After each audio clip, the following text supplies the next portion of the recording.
Welcome to the Tech Egg. Don't get scrambled. Enjoy the video.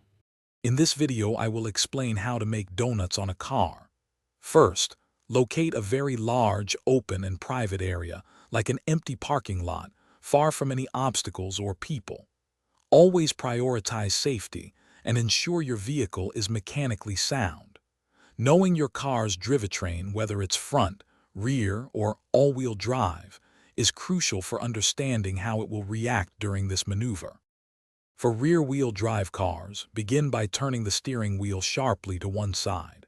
Then, apply enough throttle to intentionally break the rear wheel's traction. As the car starts to slide, you'll need to counter-steer, turning the wheel in the opposite direction to control the slide and maintain a consistent circular path. Practice smooth throttle and steering inputs. Performing a donut in a front-wheel drive car is a bit different. Start by turning the steering wheel fully to one side. Briefly engage the handbrake to lock the rear wheels, causing them to slide. Immediately release the handbrake and use the throttle and steering to control the car's rotation. This technique requires precise timing and coordination for a smooth maneuver.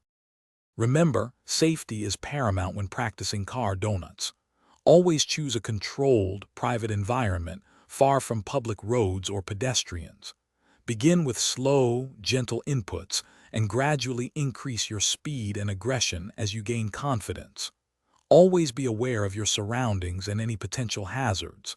Practice makes perfect, but always prioritize responsible driving. Thanks for watching. Consider subscribing if I helped unscramble your problems.